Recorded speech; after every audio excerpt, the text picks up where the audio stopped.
নমস্কার বন্ধুরা, বাংলা মায়ের হ্যাংলা চলে সবাইকে স্বাগতম। শুভ দুপুরবেলা চলে এসেছি আবার একটা নতুন রান্না নিয়ে। নতুন কিছুই না, আজ আমি বানাবো, বুঝতেই পারছেন বাঙালি মানুষ, তাই একটু আড় মাছ এনেছি, আড় মাছের ঝাল বানাবো। এবং খুবই গরম পড়েছে, তো খুব রিচ করে বানাতে পারবো না, একটু হালকা করেই বানিয়ে নেবো। তো আমি ফার্স্টে নুন আর হলুদটা মেখে রেখেছি আড় মাছে।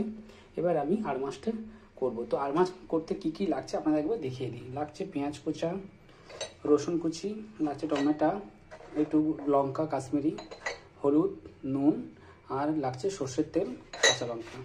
খুবই অল্প মশলা দিয়ে এবং জিনিসটা একটু ভালো বানানোর চেষ্টা করব। চলুন ফার্স্টে স্টার্ট করা যাক। ফার্স্টে আমি গ্যাসটা জ্বেলে নেব।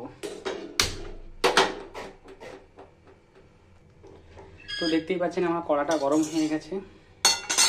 এর মধ্যে কিন্তু আমি সর্ষের তেল দিয়ে দেবো।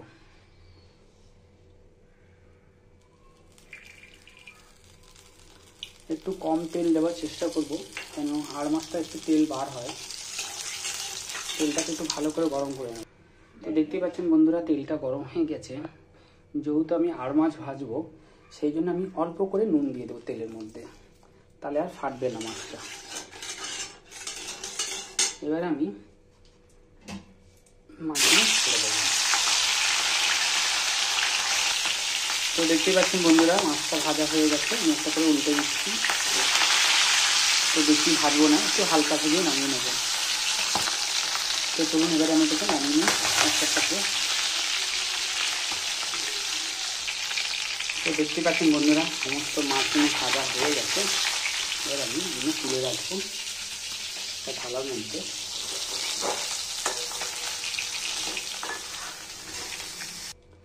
তো দেখতেই পাচ্ছেন এই তেলের মধ্যে এবার আমি পেঁয়াজ কুচিটা দিয়ে দেবো।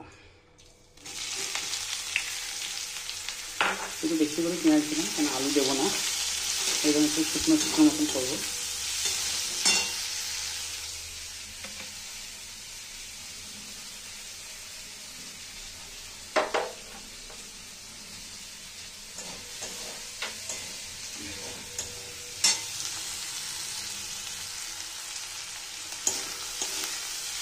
পেঁয়াজটা ভালো করে ভাজা মতন হয়ে আসলে এর মধ্যে আমি দিয়ে দেবো টমেটো কুচি, গোটা কাঁচা লঙ্কা দিয়ে দেবো, পরিমাণ মতন নুন।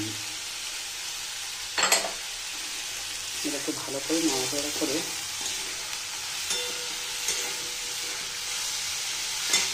গ্যাসটাকে সিম করে একটু ঢেকে রাখবো।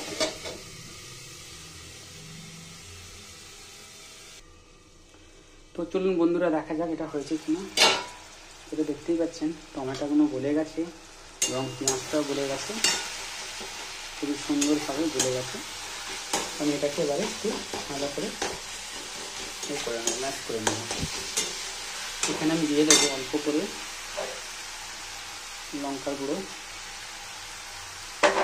আর দিয়ে দেবো হলুদ গুঁড়ো।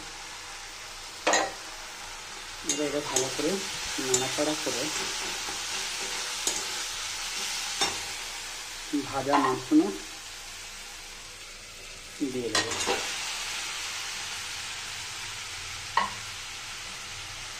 এটাকে আমি এভাবে ভালো করে কষিয়ে নেব।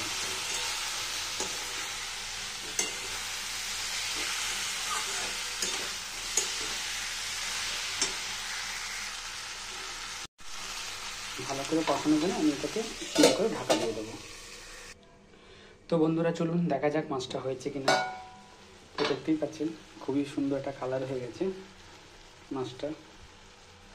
তো এর আমি আড় মাছ কষা কষা ভাতের সাথে, দুপুরে ভাতের সাথে খুবই খেতে ভালো লাগে, কারণ আড় মাছের খুব একটা কাঁটা থাকে না। তো চলুন এটাকে আমি আবার নামিয়ে নেব।